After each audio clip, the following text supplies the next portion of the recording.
My name is Salas-Zavala. I work for the Paso Zoological Society, and I am the Special Events Coordinator.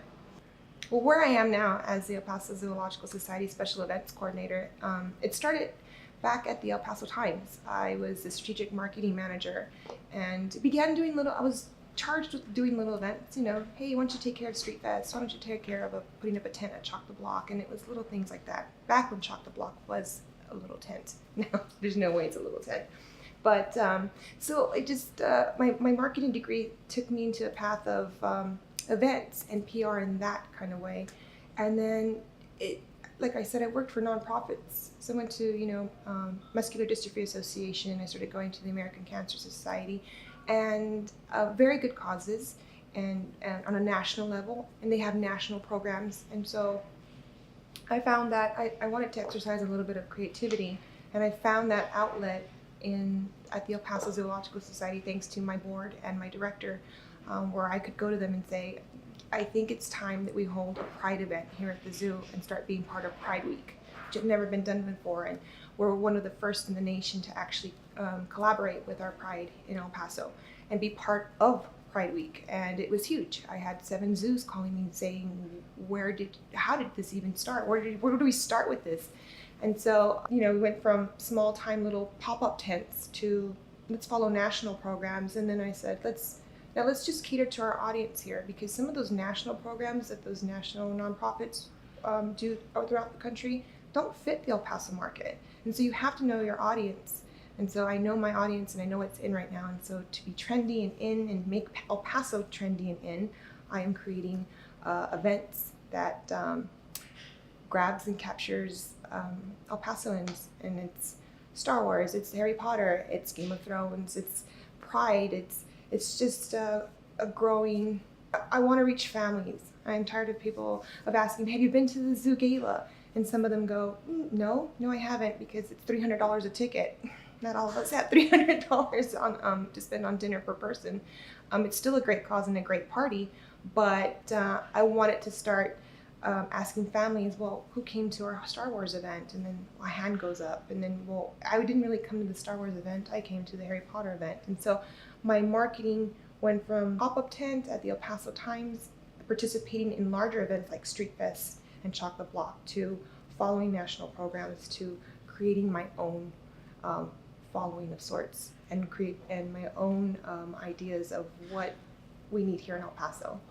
The relationship we have with the zoos, of course, we're trying to help raise money so that we can improve, or not improve, but add things to the zoo, like new exhibits, and bring in things.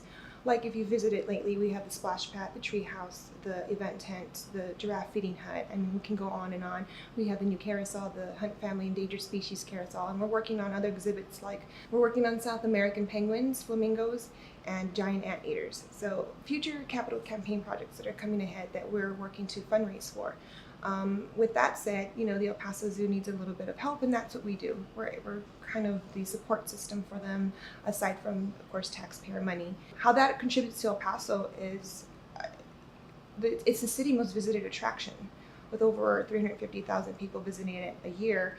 They're not going to want to come back if things aren't always changing or developing, or additions aren't always being made. So we help the zoo attracts more people, and it's just, all in all, it encompasses the entire community, and just making it something that people want to come to El Paso and visit, or stay in El Paso and help contribute to its growth. People like to call me the ambassador. If I learn that you're not from El Paso, I'm the first to raise up my hand and say, what can I do? Can I take you to Ellen J's?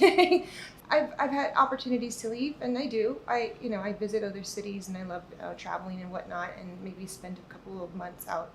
But I always come back because there's a family aspect of El Paso, but it's also, I think, one of the cities that we're on the cusp of change. We're there, but we're not there that we're so cocky about it.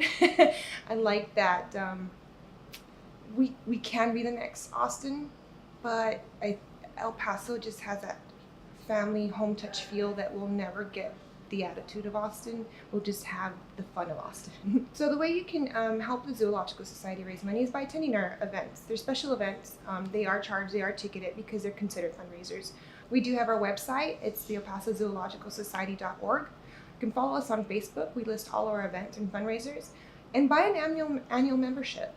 The membership program is extremely important, and it is a huge contributor to the El Paso Zoo financially, and it's a great bargain. You can, if you're a family and you've got kids, get your annual membership, and it's unlimited use with other benefits.